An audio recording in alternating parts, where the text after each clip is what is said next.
నమస్కారం వాజీ వార్తలకు స్వాగతం. ముందుగా ఈనాటి ముఖ్యాంశాలు చూద్దాం. ధాన్యానికి గిట్టుబాటు ధర లభించడంతో అన్నదాతలు ఆనందంగా ఉన్నారు. అంబేద్కర్ స్మృతివనంలో ఉత్సవానికి అందరూ హాజరు కావాలని పిలుపునిచ్చిన మంత్రి బొత్స.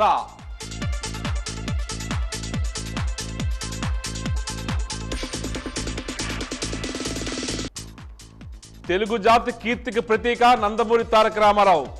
రేపు ఎన్టీఆర్ వర్ధంతి సందర్భంగా వాజీ ప్రత్యేక కథనం.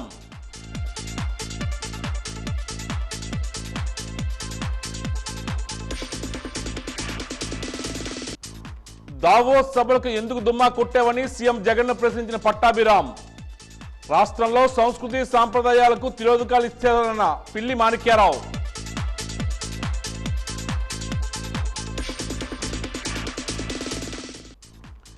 గొప్ప పర్యాటక కేంద్రంగా అంబేద్కర్ స్మృతివనం. సమానత్వానికి స్వేచ్ఛకు చిహ్నంగా అంబేద్కర్ విగ్రహం నిలుస్తుందన్న SC commission chairman Victor Prasad.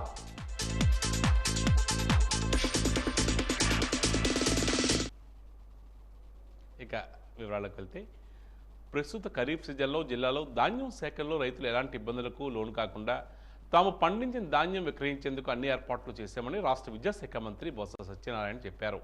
రైతుల నుంచి సేకరించిన ధాన్యానికి వెనువెంటనే చెల్లింపులు చేయడం, వారికి మంచి గిట్టుబాటు ధర లభించడంతో వారంతా సంతోషంగా సంక్రాంతి పండుగ జరుపుకున్నారని మంత్రి పేర్కొన్నారు. దీంతో పాటు ప్రభుత్వ పథకాలు వారికి అందడంలో ఆనందంగా సంక్రాంతిని తమ కుటుంబాలతో జరుపుకున్నట్లు పేర్కొన్నారు. ఖరీఫ్ సీజన్లో ధాన్యం సేకరణ ప్రక్రియ జరుగుతున్న తీరుపై మంత్రి కలెక్టర్ కార్యాలయంలో ఈరోజు సమీక్షించారు.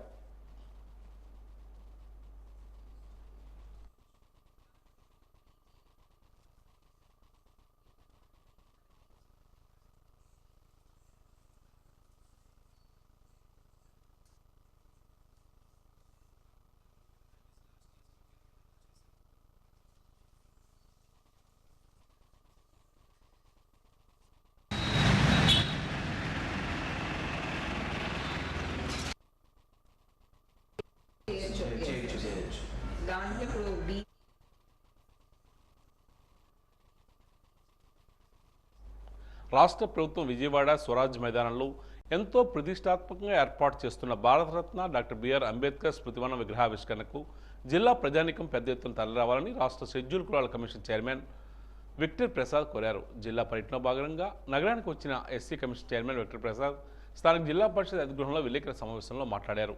దేశంలో కని విని ఎరుగని రీతిలో అన్ని రకాల వసతులతో విజయవాడ నడిబొడ్డున 20 ఎకరాల విస్తీర్ణంలో అత్యంత విలువైన ప్రాంతంలో ఏర్పాటు చేస్తున్న డాక్టర్ అంబేద్కర్ స్మృతివనం గొప్ప పర్యాటక కేంద్రంగా రూపుదిద్దుతుందని పేర్కొన్నారు. డాక్టర్ అంబేద్కర్ విగ్రహం సమానత్వానికి, స్వేచ్ఛకు, విజ్ఞానానికి చిహ్నమని తెలియజేశారు.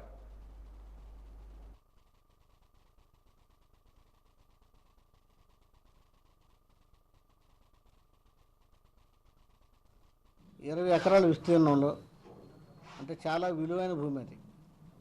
విజయవాడ నడిబొడ్డులో ఇప్పుడు ప్రస్తుత ఖరీదును బట్టి క్యాలిక్యులేట్ చేస్తే 2000 కోట్ల విలువ చేసే స్థలంలో 80 అడుగులు పెడస్టలు, 125 అడుగుల అంబేద్కర్ విగ్రహం కలిపి 205 అడుగుల ఎత్తైన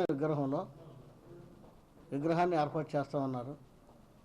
గౌరవనీయ ముఖ్యమంత్రి వాళ్ళు ఈ కార్యక్రమాన్ని చాలా ప్రతిష్టాత్మకంగా తీసుకుని భారతదేశంలోనే కనీ విని ఎరిగిన విధంగా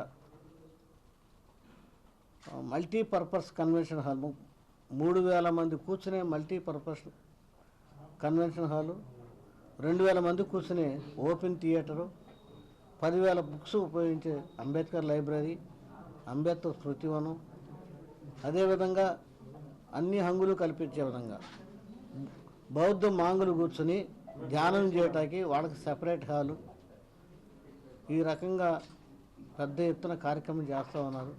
గత వారం రోజుల క్రితం ఆ ప్రాంతాన్ని నేను కూడా సందర్శించడం జరిగింది. ఇది గొప్ప పర్యాటక కేంద్రం కాబోతుంది. అంబేద్కర్ గారు ఇప్పుడు స్మృతివనం భారతదేశం నుండి వివిధ దేశాల నుండి ఆ ప్రాంతానికి వచ్చి ఒక పర్యాటక కేంద్రం కాబోతోంది.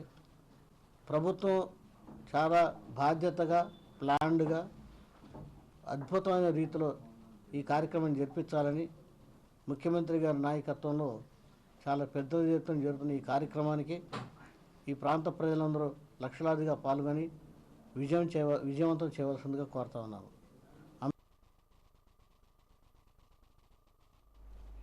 దావోస్ మీటింగ్కి 3 సార్లు ఎందుకు డుమ్మా కొట్టావు జగన్ రెడ్డి అని ఆంధ్రప్రదేశ్ సీఎం జగన్మోహన్ రెడ్డిని తెలుగుదేశం పార్టీ జాతీయ అధికార ప్రతినిధి కొమ్మారెడ్డి పట్టాభిరామ్ ప్రశ్నించారు.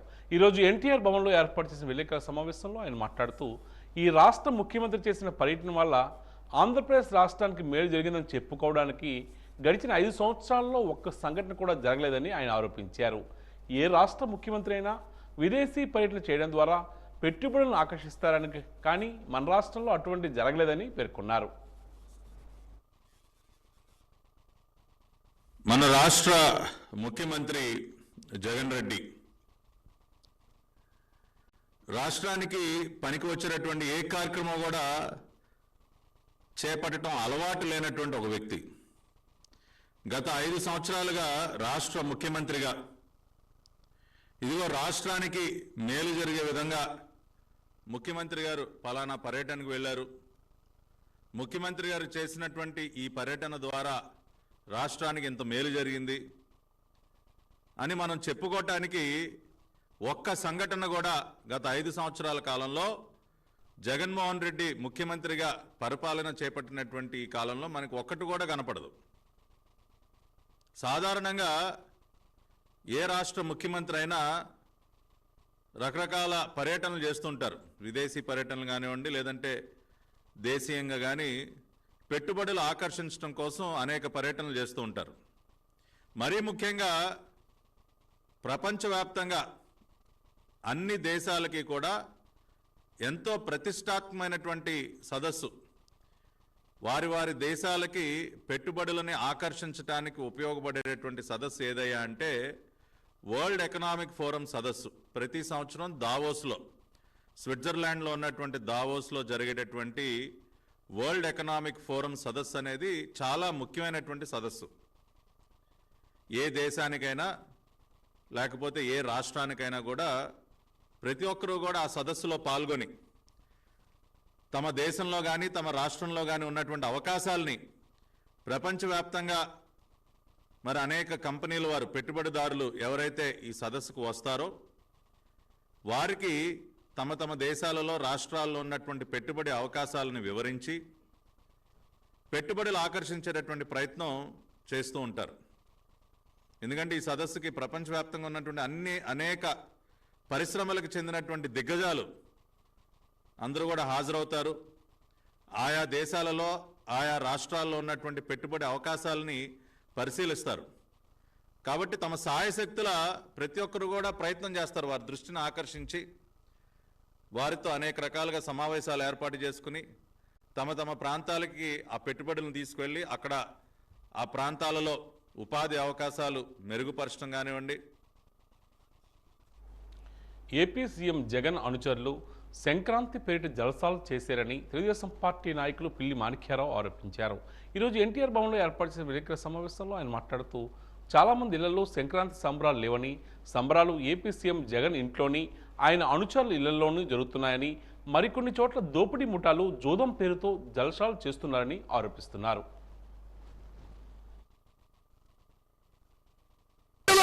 ఈ సంప్రదాయాలు సరైనది కాదు, ఆంధ్రప్రదేశ్లో ఈ సంప్రదాయాలు సరైనవి కాదని చెప్పేసి మేము మొత్తుకున్నా, సాక్ష్యాధారాలు చూపించినా కూడా మా మీద కేసులు పెట్టారు తప్ప ఇది సరైనది కాదని వాళ్ళ మీద కేసులు పెట్టడం కానీ అట్లా ఆడటం తప్పని చెప్పటం కానీ ఏమీ చేయలేదు.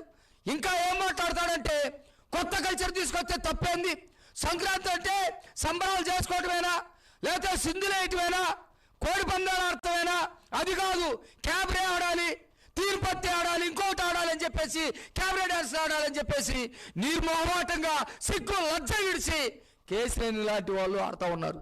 మళ్ళీ ఈ సంవత్సరం కూడా పెట్టారు.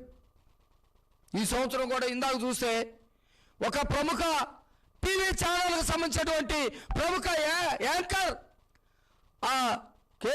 కొడాలి నాని ఎవరైతే ఉన్నారో కొడాలి నాని బండెక్కి ఆ కేసులో ఆటల వాటిని పరిశీలించడానికో లేకపోతే వాటినన్నింటినీ సక్రమంగా నడపడానికో వెళ్తూ ఉన్నటువంటి చూస్తూ ఉంటే ఎంతో బాధ వేస్తూ ఉంది.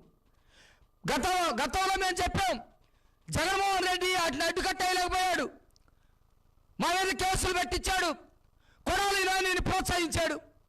మళ్ళా ఇప్పుడు కూడా చెబుతా ఉన్నాం, అయినా పట్టించుకునేటువంటి పరిస్థితి లేదు. ఈ సాంప్రదాయం మంచిది కాదు, ఈ కల్చర్ మంచిది కాదు. దీనివల్ల కుటుంబాలు నాశనం అయిపోతూ ఉన్నాయి. అందరూ జీవితాల్లో చీకటి వస్తూ ఉంది. చాలామంది బతుకులు రోడ్డు మీద పడతా ఉన్నాయని చెప్పేసి నిలువెత్తు తెలుగు తేజం, నిండైన వ్యక్తిత్వం, స్ఫురద్రూపం, తెలుగువారి గుండె గుడిలో రాముడైనా కృష్ణుడైనా ఆయనే. ఆంధ్రదేశపు అభిమాన కథానాయకుడు ఎన్టీఆర్. ఆయన ప్రతిభ దైవదత్తం, నటన అనితర సాధ్యం, నటనలో దీప్తి, తరతరాలకు తరిగిన స్ఫూర్తి. రేపు ఎన్టీఆర్ వర్ధంతి సందర్భంగా వాజీ ఛానల్ అందిస్తున్న ప్రత్యేక కథనం మీకోసం. నందమూరి తారక రామారావు 1923 మే 28వ తేదీన సాయంత్రం 4:32 కృష్ణా జిల్లా పామూరు మండలంలోని నిమ్మకూరు గ్రామంలో లక్ష్మయ్య వెంకటరామమ్మ దంపతులకు జన్మించారు. 20 ఏళ్ల వయసులో మేనమామ కుమార్తె బసవరామ తారకాన్ని వివాహం చేసుకున్నారు. ఆ దంపతులకు 11 మంది సంతానం, 7 కుమారులు, 4 కుమార్తెలు. జయకృష్ణ, సాయికృష్ణ, హరికృష్ణ, మోహనకృష్ణ, బాలకృష్ణ, రామకృష్ణ, జయశంకర కృష్ణ అనే కుమారులు, లోకేశ్వరి, పురంధరేశ్వరి, భువనేశ్వరి, ఉమామహేశ్వరి అనే కుమార్తెలు ఉన్నారు. 1947లో డిగ్రీ పూర్తి చేసుకున్న తర్వాత మద్రాస్ సర్వీస్ కమిషన్ పరీక్ష రాసి ఉత్తీర్ణత చెంది మంగళగిరిలో సబ్ రిజిస్ట్రార్గా ఉద్యోగంలో చేరారు. సినిమాలలో నటించాలనే ఆసక్తితో కేవలం 3 వారాల పాటు మాత్రమే ప్రభుత్వ ఉద్యోగంలో కొనసాగారు. ఎల్వి ప్రసాద్ వద్ద ఎన్టీఆర్ ఫోటోలు చూసి ప్రముఖ నిర్మాత బిఏ సుబ్బారావు 1000 రూపాయల పారితోషికంతో పల్లెటూరు పిల్ల అనే చిత్రం కోసం ఎన్టీఆర్ను హీరోగా ఎంపిక చేశారు. ఆ సినిమా కొంచెం ఆలస్యం కావడంతో మన దేశం అనే చిత్రంలో ఎన్టీఆర్ నటించారు. ఎన్టీఆర్ తెరపై కనబడిన తొలి సినిమా 1949లో వచ్చిన మన దేశం. ఎన్టీఆర్ హీరోగా నటించిన మొట్టమొదటి సినిమా పల్లెటూరు పిల్ల. ఆయన నటించిన 100వ చిత్రం గుండమ్మ కథ, 200వ చిత్రం కోడలు దిద్దిన కాపురం. ఎన్టీఆర్ చిత్రాలకు ఎక్కువగా దర్శకత్వం వహించిన ఘనత డి యోగానంద్కు దక్కుతుంది. ఎన్టీఆర్ నటించిన చివరి చిత్రం మేజర్ చంద్రకాంత్. ఎన్టీఆర్ నటించగా చివరిగా విడుదలైన చిత్రం బాపు దర్శకత్వంలో వచ్చిన శ్రీనాథ కవి సార్వభౌముడు. ఎన్టీఆర్ దర్శకుడిగా టైటిల్ కార్డు పడిన మొదటి చిత్రం శ్రీకృష్ణ పాండవీయం. ఆయన సీతారామ కళ్యాణం, గులేబకావళి కథల సినిమాలకు దర్శకత్వం వహించినప్పటికీ టైటిల్స్లో ఎన్టీఆర్ పేరు ఉండదు.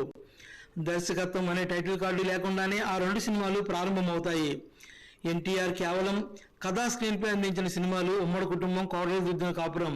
ఎన్టీఆర్ 44 ఏళ్ల సినీ ప్రస్థానంలో 13 చారిత్రక సినిమాలు, 55 జానపద సినిమాలు, 186 సాంఘిక సినిమాలు, 44 పౌరాణిక సినిమాల్లో నటించారు. 1968లో భారత ప్రభుత్వం పద్మశ్రీ పురస్కారాన్ని ప్రకటించింది. 1978లో ఆంధ్ర యూనివర్సిటీ కళాప్రపూర్ణ ప్రదానం చేసింది. 1983లో ఎన్టీ రామారావు రాజకీయ రంగంలోకి అడుగుపెట్టారు. ఆ ఏడాది జరిగిన అసెంబ్లీ ఎన్నికల్లో తిరుపతి నియోజకవర్గం నుంచి పోటీ చేసి విజేతగా నిలిచారు. ఇదే ఎన్నికల్లో ఆయన గుడివాడ నియోజకవర్గం నుంచి కూడా పోటీ చేసి విజేతగా నిలిచారు. ఆంధ్రప్రదేశ్ రాష్ట్రానికి ఎన్టీఆర్ ముఖ్యమంత్రిగా వ్యవహరించారు. ఆ పదవిలో 1983 జూన్ 9వ తేదీ నుంచి 1984 ఆగస్టు 16వ తేదీ వరకు కొనసాగారు. అంటే మొత్తంగా 1 సంవత్సరం 220 రోజుల పాటు ఆయన ముఖ్యమంత్రిగా వ్యవహరించారు. నాదెండ్ల భాస్కర్రావు కారణంగా ఎన్టీఆర్ ప్రభుత్వం ఇబ్బందుల్లో పడింది. 1985లో జరిగిన అసెంబ్లీ ఎన్నికల్లో హిందూపూర్ నియోజకవర్గం నుంచి తెలుగుదేశం పార్టీ అభ్యర్థిగా పోటీ చేసి ఎన్టీఆర్ విజయం సాధించారు. ఇదే ఎన్నికల్లో ఎన్టీఆర్ గుడివాడ నియోజకవర్గం నుంచి కూడా పోటీ చేసి గెలిచారు. ఎన్టీఆర్ 2వ మారు ముఖ్యమంత్రిగా పదవి చేపట్టినప్పుడు 1984 సెప్టెంబర్ 16వ తేదీ నుంచి 1989 డిసెంబర్ 2వ తేదీ వరకు పదవిలో కొనసాగారు. అంటే 5 సంవత్సరాలుగా 77 రోజుల పాటు ఆయన ముఖ్యమంత్రిగా కొనసాగారు. తెలుగు జాతి ఖ్యాతిని దశ దిశలా ఇనుమడింపజేసిన ఎన్టీఆర్ 1996 జనవరి 18వ తేదీన స్వర్గసీమకు తరలిపోయారు.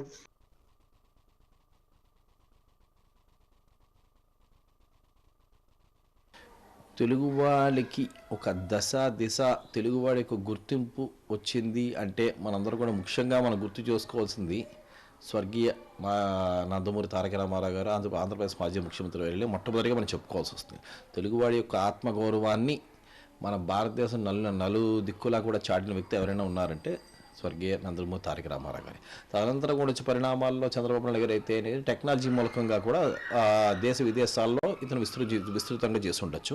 కానీ భారతదేశంలో ముఖ్యంగా తెలుగువాడు అనేది ఒకటి ఉంది అనేది మాత్రం కూడా దేశం మొత్తానికి చూపించిన వ్యక్తి మాత్రం స్వర్గీయ నందమూరి తారక రామారావు గారు. వాస్తవానికి నందమూరి తారక రామారావు గతించి దాదాపు 28 సంవత్సరాలు అయిందంటే కూడా ఇప్పటికీ కూడా నమ్మశక్యం కాలేదు. ఈ రోజుకి కూడా దాదాపు అతను చనిపోయి 28 సంవత్సరాలు అయినా సరే కూడా ఈ రోజుకి కూడా మన తెలుగువాడి యొక్క ఏ విషయం చెప్పుకోవాలని తెలుగువాడి గురించి ఒకసారి గుర్తింపు కావాలని ఎక్కడన్నా ఏమైనా మాట్లాడదలుచుకుంటే మాత్రం ముఖ్యంగా మొట్టమొదటిగా మనం గుర్తుంచుకునేది మొట్టమొదటిగా మనం గుర్తు తెచ్చుకునే ఏకైక పేరు ఏదైనా ఉందంటే స్వర్గీయ నందమూరి తారక రామారావు గారు. అతను ఉండడం వల్ల ఈ రోజుకి తెలుగువాడు అనేది భారతదేశంలో కానీ ప్రపంచ దేశాల్లో కానీ కూడా అసలు చెప్పుకోగలుగుతున్నాం మనం.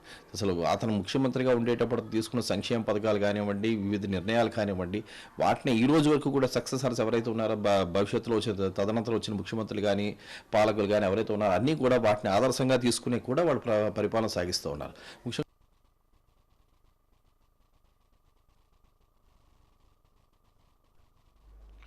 జిల్లాలో ప్రస్తుత ఖరీఫ్ సీజన్లో 3.40 లక్షల టన్నుల ధాన్యం సేకరణ లక్ష్యానికి గాను ఇప్పటి వరకు 2.67 లక్షల టన్నులు రైతుల నుంచి సేకరించడం జరిగిందని రాష్ట్ర విద్యాశాఖ మంత్రి బొత్స సత్యనారాయణ తెలియజేశారు. ఈరోజు కలెక్టరేట్ వద్ద ఏర్పాటు చేసిన విలేకరుల సమావేశంలో ఆయన మాట్లాడుతూ రైతుల నుంచి సేకరించిన ధాన్యానికి గాను 400 కోట్లు వారి ఖాతాల్లో జమ చేయడం జరిగిందని తెలియజేశారు. అంబేద్కర్ స్మృతివనం ప్రారంభానికి బడుగు బలహీన వర్గాల వారంతా తరలి రావాలన్నారు. రాష్ట్ర ప్రభుత్వం విజయవాడ స్వరాజ్య మైదానంలో ఎంతో ప్రతిష్టాత్మకంగా ఏర్పాటు చేస్తున్న భారతరత్న డాక్టర్ బిఆర్ అంబేద్కర్ 125 అడుగుల విగ్రహావిష్కరణ కార్యక్రమానికి జిల్లాలోని బడుగు బలహీన వర్గాల ప్రజానికం తరలి రావాలని మంత్రి బొత్స సత్యనారాయణ పిలుపునిచ్చారు.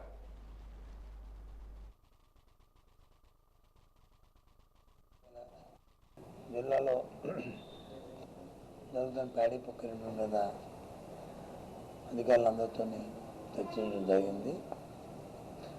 మన జిల్లాలో ఈ క్రాప్ ద్వారా రిజిస్టర్ చేసిన ప్యాడీ ఎంతవరకు ప్యాడీ ప్రొడక్షన్ వస్తుందో దాని ప్రకారము మా లోకల్ కన్జ్యూమ్ డొమెస్టిక్ కన్జ్యూమ్ తీసి ఎంత కస్టమర్ బిల్లింగ్ చేయాలనేది అధికారులు డిస్కస్ చేసిన తర్వాత మన జిల్లాకు సంబంధించి 3,40,000 టన్నులు టార్గెట్గా ఇచ్చారు.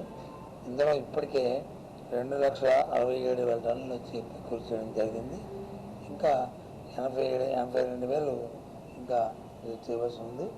దీన్ని కూడా త్వరితగతంగా చేయడానికి ఒక యాక్షన్ ప్లాన్ తయారు చేసుకున్నాం. ఎందుకంటే ఇది కూడా ఏంటంటే 82,000 అటు రాజాము ఇటు వేసుకుంటా సుమారు రెండు కలిపి ఒక 50,000 టన్నుల వరకు లేట్ క్రాప్ అది లేట్ క్రాప్ కాబట్టి అది ఇంకా వచ్చే వరకు కూడా ఇంకా అక్కడ క్రాప్ వచ్చి హార్వెస్టింగ్ జరుగుతుంది కాబట్టి దానికి తగ్గట్టు ప్లాన్ చేసుకున్నాము. ఇది కాకుండా ఫస్ట్ ఏదైతే అగ్రికల్చర్ డిపార్ట్మెంట్ స్మృతివనం సంబంధించి ఏంటంటే 19వ తారీఖు నాడు దేశంలో ఎక్కడ లేని విధంగా సుమారు 450 పైసలుగా రూపాయలతో 250 అడుగుల విగ్రహాన్ని వచ్చి ప్రతిష్ఠించబోతున్నాం. ఏదైతే ఆయన బాబాసాహెబ్ అంబేద్కర్ ఉన్నారో వారి ఆశయం మీద ఉందో దాన్ని సిద్ధిస్తూ వారి ఆశ అనుగుణంగానే ఈ రాష్ట్ర ప్రభుత్వం ప్రతి కార్యక్రమాన్ని చట్టబద్ధంగా చేసుకెళ్తున్న ఈ నేపథ్యంలో ఈ కార్యక్రమం పెద్ద ఎత్తున ప్రభుత్వ కార్యక్రమాలు చేయాలని ప్రభుత్వం నిర్ణయించింది. దాని ప్రకారము రేపు 19వ తారీఖు నాడు మరి ఆ కార్యక్రమం చేస్తాం. ఇవాళ నుంచే దానికి సంబంధించిన ఈవెంట్స్ అవన్నీ కూడా ప్రభుత్వం ఆ కార్యక్రమం మొదలుపెట్టిందనే విషయాన్ని కూడా మీ ద్వారా తెలియజేస్తాము.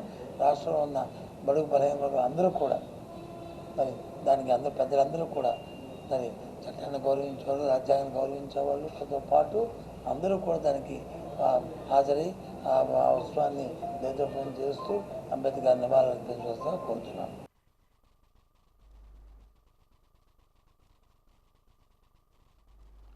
దత్తిరాజేరు మండలంలోని కోమటిపల్లి వద్ద జాతీయ రహదారిపై డీసీఎం వ్యాను కారు ఢీకొనగా జరిగిన ప్రమాదంలో 3 మృతి చెందారు. పెదమానాపురం పోలీసుల ప్రకారం పూర్తి వివరాల్లోకి వెళ్తే మంగళవారం సాయంత్రం జరిగిన ఈ ప్రమాదంలో పార్వతీపురం జిల్లా బెళగాం నుండి విశాఖపట్నంలోని ఎండాడ ప్రాంతానికి కుటుంబ సమేతంగా 55 సంవత్సరాల విశ్రాంత ఏఎస్ఐ సత్యనారాయణ కారులో బయలుదేరారు.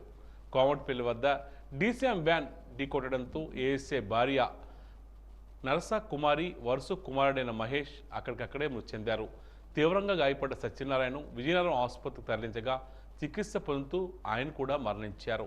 ఈ ప్రమాదంపై కేసు నమోదు చేసి పోలీసులు దర్యాప్తు చేస్తున్నారు.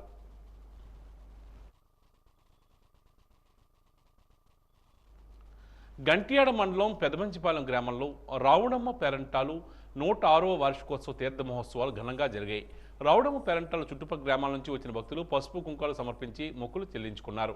సుమారు 10 గ్రామాల నుంచి ఈ తీర్థ మహోత్సవానికి 20,000 మంది ప్రజలు వచ్చి అమ్మవారిని దర్శించుకున్నారు. భక్తులకు ఎలాంటి అసౌకర్యం కలగకుండా ఆలయ కమిటీ అన్ని ఏర్పాట్లు చేసింది. సాంస్కృతిక కార్యక్రమంలో భాగంగా బాలనాగమ్మ బుర్ర కథను ప్రదర్శించారు.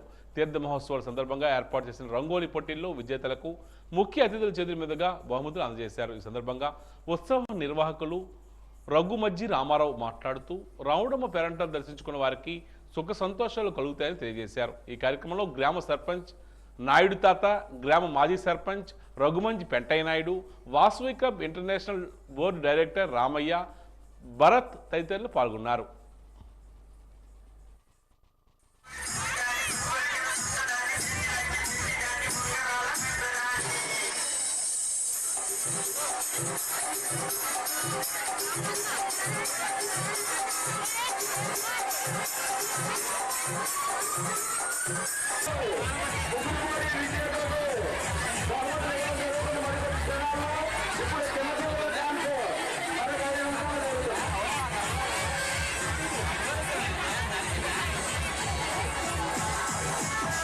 ప్రభుత్వం చేస్తామని ఈ సభాముఖంగా తెలియజేస్తున్నాం. 500 రూపాయలు నగదులు అందజేయాల్సిందితో పాటు నగదు 500 రూపాయలు అందజేయాల్సింది కోరుతున్నాము. ఇక్కడ మామిడి పేరంటల మహోత్సవం నేటికి 106 సంవత్సరాల నుంచి కూడా జరపడుతుంది. మామిడి పేరంటల సత్యానికి పేరంటలుగా పేరు ప్రఖ్యాతులు చాలా కాలం నుంచి కూడా పొంది ఉన్నారు. అది ఏంటంటే నేటికి ఇప్పుడు ప్రస్తుతానికి ఏంటంటే రఘుమతి అప్పలయ్య గారు, మా తండ్రి గారు, రఘుమతి వెంకటరెడ్డి గారు, మా చిన్నాన్న గారు వీళ్ళు వచ్చిన తర్వాత ఎంతోమంది కళాకారులను ఇక్కడికి తీసుకొచ్చి ఈ సభా కార్యక్రమంలో వాళ్ళని పోషించి వాళ్ళకి ఎన్నో అవకాశాలు కూడా కల్పించి వాళ్ళు పైకి రావడానికి చాలా కృషి చేశారు. అయితే ఏంటంటే ఈ రోజుకి కూడా ఈ గ్రామంలో ముగ్గులు కార్యక్రమం కూడా మేము జరిపించి నేను అంటే నా పేరు రఘుమతి రామారావు, మా తమ్ముడు సత్యనారాయణ, మరో తమ్ముడు వెంకరాయుడు, అలాగే మా చిన్నాన్న గారి పిల్లలు రఘుమతి సన్యాసనాయుడు, తర్వాత ఏంటంటే చంద్రనాయుడు, గోవిందనాయుడు, తర్వాత ఏంటంటే మా మేనమా గారు రఘుమతి దీక్షసు కళ్యాణపు అప్పలనాయుడు గారి కుమారుడు కళ్యాణపు వెంకనాయుడు, కళ్యాణపు రామనాయుడు వారి కుమారుడు కళ్యాణపు అప్పలనాయుడు రాంబాబు. అయ్యన్నపేటలోని చెంచుల కాలనీలో సంభవించిన అగ్ని ప్రమాదంలో సర్వం కోల్పోయిన బాధితులకు డిప్యూటీ మేయర్ కోలగట్ల శ్రావణి అండగా నిలిచారు. ఈరోజు ఉదయం ఘటనా స్థలానికి చేరుకున్న ఆమె అగ్ని ప్రమాద వివరాలను అడిగి తెలుసుకున్నారు. అధైర్యపడవద్దు అని భరోసా ఇచ్చారు. బాధితులకు అన్ని విధాలా ఆదుకుంటామని ధైర్యాన్ని ఇచ్చారు. తక్షణ సహాయం కింద బియ్యాన్ని, బట్టలను, కొంత నగదును ఆమె అందజేశారు. ఈ సందర్భంగా ఆమె మాట్లాడుతూ చెంచుల కాలనీలో 6 ఇళ్లు దగ్ధం కావడం విచారకరమని తెలియజేశారు. ప్రమాదవశాత్తు అగ్ని ప్రమాదం సంభవించినప్పుడు బాధితులు నిశ్చేష్టులు అవుతారని, ఆ సమయంలో వారికి అండగా నిలిచి ధైర్యాన్ని ఇవ్వాలన్నదే తమ అభిమతమని పేర్కొన్నారు. బాధితులకు అవసరమైన సహాయాన్ని అందించడమే కాకుండా ఇల్లు మంజూరయ్యే విధంగా కృషి చేస్తామన్నారు. ఈ కార్యక్రమంలో డివిజన్ వైసీపీ ఇన్ఛార్జ్ మహేష్ తదితరులు పాల్గొన్నారు.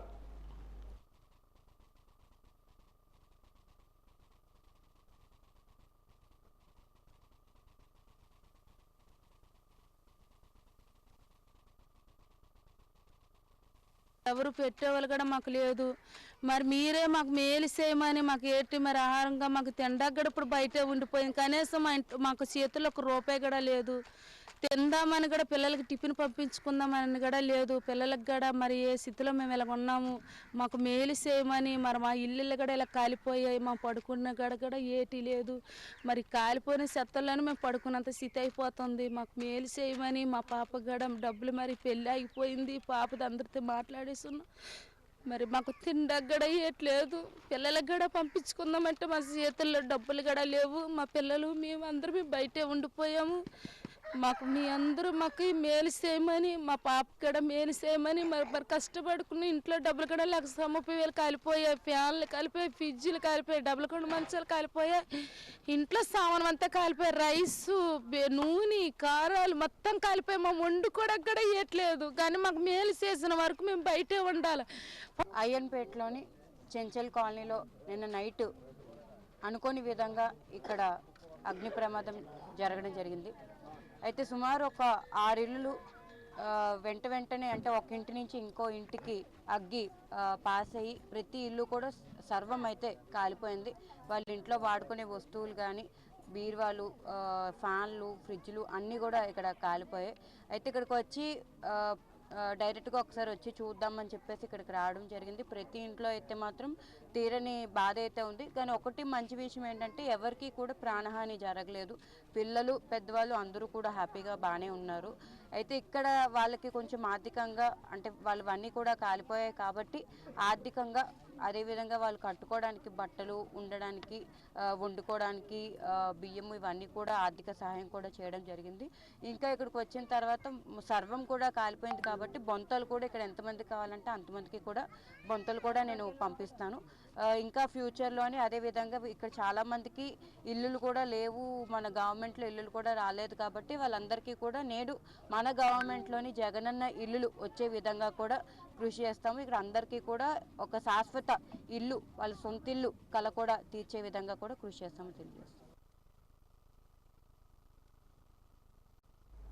అయోధ్యలో రామమందిర ప్రారంభ మహోత్సవాన్ని ప్రత్యక్ష ప్రసారం ద్వారా ప్రదర్శించే ప్రత్యేక కార్యక్రమాన్ని ఈ నెల 22వ తేదీన ఉదయం 9 గంటల నుంచి ప్రారంభిస్తామని జిల్లా కబడ్డీ అసోసియేషన్ అధ్యక్షుడు, వైసీపీ యువజన నాయకుడు ఈశ్వర్ కౌశిక్ అన్నారు. ఈరోజు స్థానికంగా ఏర్పరిచిన విలేకరుల సమావేశంలో ఆయన మాట్లాడారు.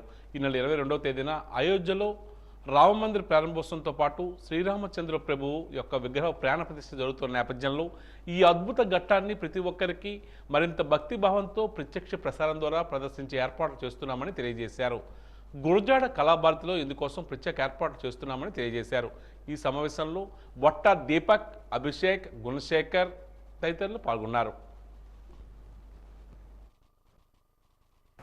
ఈ నెల 22వ తారీఖున జరగబోయే అయోధ్య రామ్ మందిరం తాలూకా ఇనాగ్రేషన్ సెరమనీని కేవలం హిందువులుగానే కాకుండా భారతదేశ వ్యాప్తంగా ప్రతి ఒక్కరు కూడా, ప్రతి ఒక్క భారతీయుడు కూడా దీన్ని ఒక పండుగలాగా జరుపుకునే నేపథ్యంలో మన విజయనగరంలోని కూడా మన స్థానిక శాసనసభ్యులు గౌరవనీయులు శ్రీ కోలగట్ల వీరభద్రస్వామి గారి యొక్క సూచనల మేరకు మన ఊర్లో ఉన్న Gurajada Kalakshetram auditorium open grounds దగ్గర ఒక లైవ్ ప్రోగ్రామ్ని నిర్వహించడానికి అందరం కూడా నిర్ణయించుకోవడం జరిగింది. అందులో భాగంగా 22వ తారీఖున ఉదయం 9 గంటలకి అందరూ కూడా విజయనగరం ప్రజలందరికీ కూడా మా విజ్ఞప్తి ఏంటంటే అందరూ సాంప్రదాయమైన బట్టలు వేసుకొని ఆ యొక్క కార్యక్రమాల్లోని భాగస్వాములు అవ్వి ఆ యొక్క లైవ్ ఇనాగ్రేషన్ ఏదైతే ఉన్నదో అది అందరూ కూడా చూసి ఆనందిస్తారని చెప్పేసి కోరుకుంటున్నాం. అక్కడికి విచ్చేసిన భక్తజనులందరికీ కూడా ఆ రోజు వేద పండితుల యొక్క సూచనలతోటి అలానే సాంప్రదాయమైన నాట్య బృందాలతోటి కార్యక్రమాలు ఏర్పాటు చేస్తూ అనంతరం ఇనాగ్రేషన్ అయిపోయాక అన్నమాచార్య కీర్తనలతోటి ఆ యొక్క కార్యక్రమాన్ని జరుపుకుంటూ వచ్చిన ప్రతి ఒక్క భక్తులకి కూడా అన్నప్రసాదం అనేది ఏర్పాటు చేయడం జరుగుతుంది.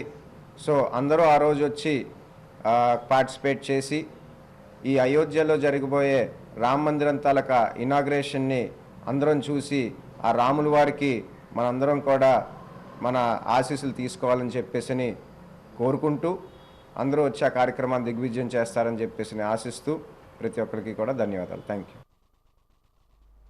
అంగన్వాడీల సమ్మె 37వ రోజుకు చేరుకుంది. జిల్లా కలెక్టరేట్ వద్ద తమ సమస్యలు పరిష్కరించాలని కోరుతూ నిరసన ప్రదర్శన నిర్వహించారు. అంగన్వాడీల సమస్యల పరిష్కారానికి చేస్తున్న సమ్మెను భగ్నం చేయడానికి ప్రభుత్వం బెదిరింపులకు పాల్పడుతుందని ఆరోపించారు. సమస్యలు పరిష్కరించే వరకు సమ్మె కొనసాగిస్తామని యూనియన్ జిల్లా అధ్యక్షులు స్పష్టం చేశారు. అంగన్వాడీలు 10 సమస్యలు పరిష్కరించామని ప్రభుత్వం ప్రచారం చేస్తుందని, ఏ సమస్యలు పరిష్కరించారో జీవోలు చూపించాలన్నారు. తెలంగాణ కంటే అధిక వేతనం ఇవ్వాలని, ఉద్యోగ భద్రత కల్పించాలని, అంగన్వాడీ వర్కర్లకు 5 లక్షల రూపాయలు, హెల్పర్లకు 3 లక్షల రూపాయలు రిటైర్మెంట్ బెనిఫిట్స్ ఇవ్వాలని డిమాండ్ చేశారు. సుప్రీంకోర్టు తీర్పు ప్రకారం గ్రాడ్యుటీ, ఇతర సౌకర్యాలు అమలు చేయాలని డిమాండ్ చేశారు. సమ్మె భగ్నం చేయడానికి ప్రభుత్వం బెదిరింపులకు పాల్పడుతుందని, బెదిరింపులకు లొంగేది లేదని, సమస్యల పరిష్కారం అయ్యే వరకు సమ్మెను ఇంకా తీవ్రతరం చేస్తామని హెచ్చరించారు.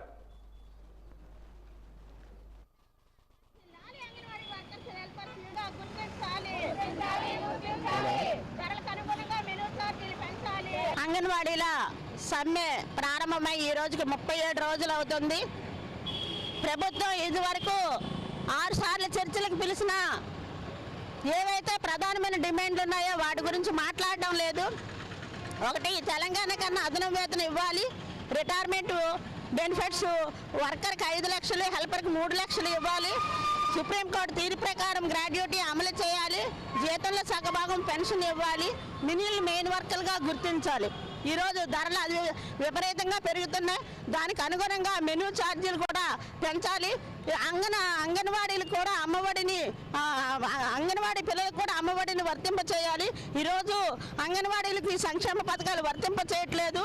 ఏమంటే మీరు ప్రభుత్వ ఉద్యోగులు అని చెప్తున్నారు, మా ప్రభుత్వ ఉద్యోగులం కదా కనీస వేతనం ఇవ్వండి అంటే మీరు ఆండోరియం వర్కర్స్ అంటున్నారు. ఇది ఎక్కడ న్యాయమో ఈ ప్రభుత్వమే ఆలోచించాలి.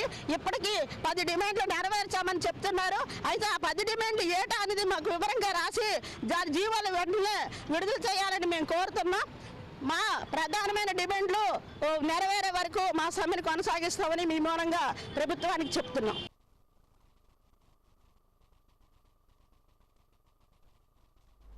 మహిళలను ప్రోత్సహిస్తూ రంగోలీ పోటీలు నిర్వహిస్తున్న వాజీ ఛానల్ గొప్ప సాంప్రదాయాన్ని కొనసాగిస్తుందని మహిళలు సంతోషాన్ని వ్యక్తం చేస్తున్నారు.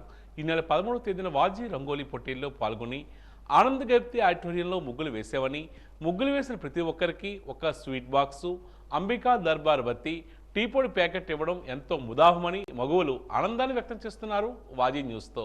ఈ సందర్భంగా పలువురు మహిళలు వాజీ యాజమాన్యానికి కృతజ్ఞతలు తెలియజేశారు. ప్రతి ఏటా ఇలాగే సాంప్రదాయాలను కొనసాగించి మరింత ప్రోత్సహించాలని, అవకాశాలను తప్పకుండా సద్వినియోగం చేసుకుంటామని చెప్తున్నారు.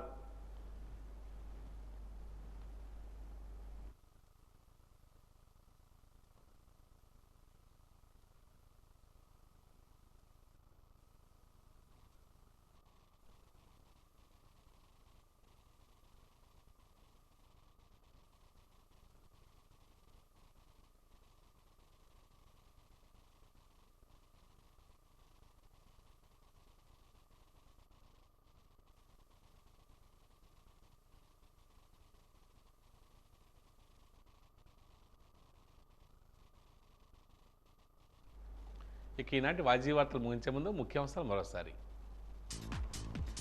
ధాన్యానికి గిట్టుబాటు ధర లభించడంతో అన్నదాతలు ఆనందంగా ఉన్నారు. అంబేద్కర్ స్మృతి వనంలో ఉత్సవానికి అందరూ హాజరు కావాలని పిలుపునిచ్చిన మంత్రి బొత్స.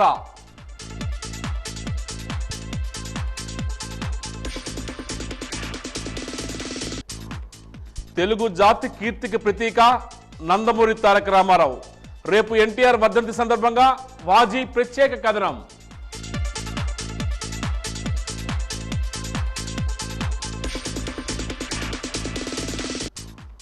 దావోస్ సభలకు ఎందుకు దుమ్మా కొట్టామని సీఎం జగన్ను ప్రశ్నించిన పట్టాభిరామ్. రాష్ట్రంలో సంస్కృతి సాంప్రదాయాలకు తిరోధకాలు ఇస్తున్నారన్న పిల్లి మాణిక్యారావు.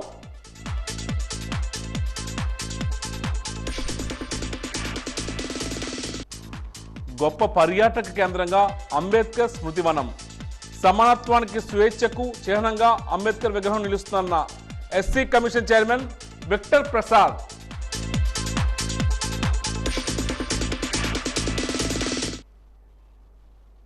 వాజీ వార్తలు ఇంతటితో సమాప్తం. నమస్కారం.